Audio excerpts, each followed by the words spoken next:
দেশ থেকে বিদেশ, খেলা থেকে বিনোদন, সব ধরনের খবর নিয়ে আমি মিঠু শুরু করছি নজরের দুনিয়া।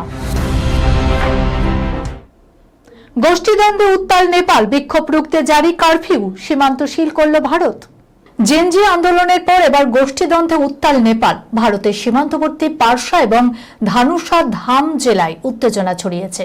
সমাজ মাধ্যমে ভাইরাল হওয়া ধর্মীয় ভাবাবেগে আঘাত করা একটি ভিডিও নিয়ে উত্তেজনা ছড়ায় পারসাতে। প্রতিবাদে পথে নামেন বহু মানুষ। সেই বিক্ষোভ হিংসাত্মক আকার ধারণ করে। স্থানীয় একটি মসজিদে ভাঙচুর চালায় উত্তেজিত জনতা। উদ্ভূত পরিস্থিতিতে বিহারের ভারত নেপাল সীমান্ত পুরোপুরি সিল করে দিয়েছে ভারত। ভিডিওটি ভাইরাল হওয়ার পরই ধনুষা ও পারসা জেলায় উত্তেজনা ছড়িয়ে পড়ে। স্থানীয় জনতা ওই দুই যুবককে ধরে পুলিশের হাতে তুলে দিলেও শান্ত হয়নি পরিস্থিতি। সাকুয়া মারান এলাকায় একটি মসজিদে হামলা ও ভাঙচুরের ঘটনা ঘটলে উত্তেজনা চরমে পৌঁছায়। বিক্ষোভ সামাল দিতে গিয়ে আক্রান্ত হয় পুলিশও। বিক্ষোভকারীরা বীরগঞ্জ এলাকায় পুলিশকে লক্ষ্য করে পাথর ছোড়ে, একটি থানায় ভাঙচুরও চালায়। বর্তমানে পারসা জেলা প্রশাসন বীরগঞ্জ শহরে কারফিউ কার্যকর করেছে। এই অবস্থায় নেপাল ভারত সীমান্ত নিয়ন্ত্রণ করছে এসএসবি। জরুরি পরিষেবা ছাড়া সব ধরনের যাতায়াত বন্ধ করে দেওয়া হয়েছে। সীমান্ত এলাকায় অতিরিক্ত নিরাপত্তা বাহিনী মোতায়েন করা হয়েছে। প্রধানমন্ত্রীকে স্বর্ণ রাম মন্দির উপহার যোগীর। দিল্লির বৈঠকে উস্কে উঠল উত্তরপ্রদেশের রদবদলের জল্পনা। উত্তরপ্রদেশের রাজনীতিতে এখন টান টান উত্তেজনা। বিধানসভা নির্বাচনে বাকি আর মাত্র 1 বছর। তার আগেই লখনৌয়ে কান পাতলে শোনা যাচ্ছে মন্ত্রিসভার রদবদলের গুঞ্জন। এই আবহে সোমবার নয়াদিল্লিতে প্রধানমন্ত্রী নরেন্দ্র মোদীর সঙ্গে দেখা করলেন উত্তরপ্রদেশের মুখ্যমন্ত্রী যোগী আদিত্যনাথ। সৌজন্য সাক্ষাৎ বললেও আদতে এই বৈঠকের রাজনৈতিক গুরুত্ব অপরিসীম বলে মনে করছে ওয়াকিবহাল মহল। এই দিনের বৈঠকের আকর্ষণের কেন্দ্রে ছিল যোগীর দেয়া একটি বিশেষ উপহার। অযোধ্যার রাম মন্দিরের একটি নয়নকাড়া প্রতিকৃতি তিনি প্রধানমন্ত্রীর হাতে তুলে দেন। এই শিল্পকর্মটি কোনো সাধারণ উপহার নয়, বরং এর পরতে পরতে লুকিয়ে রয়েছে সূক্ষ্ম কারুকার্য এবং আধ্যাত্মিকতা। প্রায় 2 কেজি সোনা এবং রূপো দিয়ে তৈরি এই প্রতিকৃতিটি কাশীর ঐতিহ্যবাহী গোলাপি মিনাকারির এক অনন্য নিদর্শন। শিল্পী কুঞ্জ বিহারী সিং এটি তৈরি করেছেন।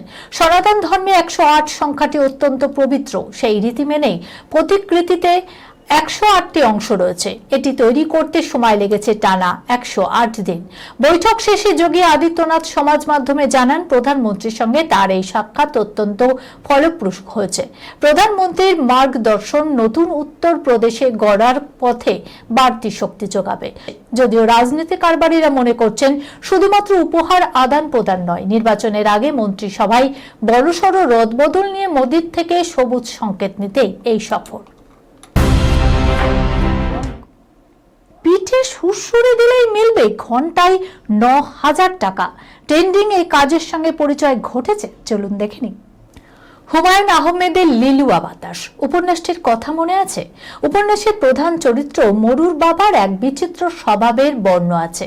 পরিশ্রম ছাড়া কাউকে টাকা দেওয়া অনুচিত বলেই মনে করতেন মরুর বাবা। তাই সন্তানদের দিয়ে পিঠে সুরসুরি দেয়াতেন, বিনিময়ে পারিশ্রমিক হিসেবে তাদেরকে টাকা দিতেন।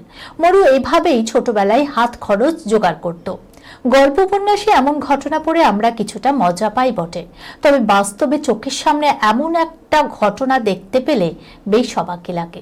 সম্প্রতি টাকার বিনিময়ে পিঠে সুরসুরি দেওয়ার মতো পেশার দারুণ জনপ্রিয়তা বেড়েছে।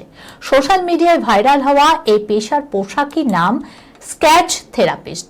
আপনার আঙুল কতটা মোলায়েম তার উপরই নির্ভর করবে আপনার আয়। এই পেশাতে আয় কিন্তু মারাত্মক।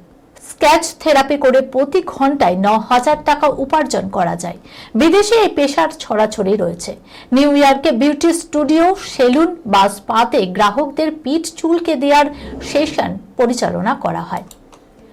হাতের নখ আলতো করে পিঠে বুলিয়ে দেয়াই এই পেশার বিশেষত্ব। তবে যেমন তেমন করে দিলেই হলো না। যেভাবে ম্যাসাজ ফেসিয়াল করা হয় সেভাবেই হালকা নখের স্পর্শে সুরসুরি দিয়ে গ্রাহকদের ঘুম পাড়িয়ে দেয়া হয়। হালকা চুলকানি বা সুরসুরি মস্তিষ্ককে আনন্দের সংকেত পাঠায়। গোয়ার সৈকতে গ্রীষ সুন্দরীর সঙ্গে সানবাথ কার্তিক আরিয়ানের, রহস্যময়ের সঙ্গে গায়ে রোদ মাখছেন রুহু বাবা। বলিউডের মোস্ট এলিজেবল ব্যাচেলারের তালিকায় কার্তিক আরিয়ানের নাম নিঃসন্দেহে শীর্ষে। সুদর্শন চেহারা, বক্স অফিস ফিগারেও অনেকে চেয়েই এগিয়ে। পর্দায় একের পর এক ভিন্ন স্বাদের চরিত্র চিত্রায়ন, সব মিলিয়ে পাত্রমন্দ নয় কার্তিক। উপরন্তু রুহু বাবার সুদর্শন চেহারায় এ যাবৎকাল ঘায়েল হয়েছেন টিনসেল টাউনের অনেক নায়িকায়। তাই কার্তিকের প্রেম চর্চা নিয়ে বরাবরই দর্শক অনুরাগী মহলে কৌতূহল থাকে। অভিনেতার পাশে নতুন রমণী দেখলেই প্রশ্ন ওঠে, তবে কি কার্তিকের জীবনে উকি দিয়েছে নতুন কোনো বসন্ত? এবার গোয়ার সমুদ্র সৈকত থেকে ভাইরাল হওয়া ছবি তেমনই কৌতূহল জাগিয়েছে। বর্তমানে নেট ভুবন তোলপাড় এই এক ছবি দিয়ে। গোয়ার সৈকতে রিল্যাক্স মুডে বসে একটি ছবি শেয়ার করেছিলেন কার্তিক আরিয়ান। তার কিছুক্ষণের মধ্যেই নেট পাড়ায় ফাঁস হয় এক রহস্যময়ী ছবি, আর সেখানেই নাকি কার্তিকের ছবির সঙ্গে সাযুজ্য খুঁজে পেয়েছেন নেট বাসিন্দারা। তোয়ালের রং থেকে চেয়ারের প্যাটার্ন সবটাই হুবহু মিলে গিয়েছে। অতঃপর দুটো ফ্রেম মিলিয়ে দুয়ে দুয়ে 4 করার সুযোগ হাতছাড়া করেননি তারা। গুঞ্জন, এই রহস্যময়ী নারীর সঙ্গে নাকি ডুবে ডুবে জল খাচ্ছেন রুহু বাবা। এই খবরের সঙ্গে শেষ করলাম আজকের নজরে দুনিয়া। আপনারা দেখছেন টিভি 24 বাংলা, সংবাদ বিনোদন সারাদিন সারাক্ষণ।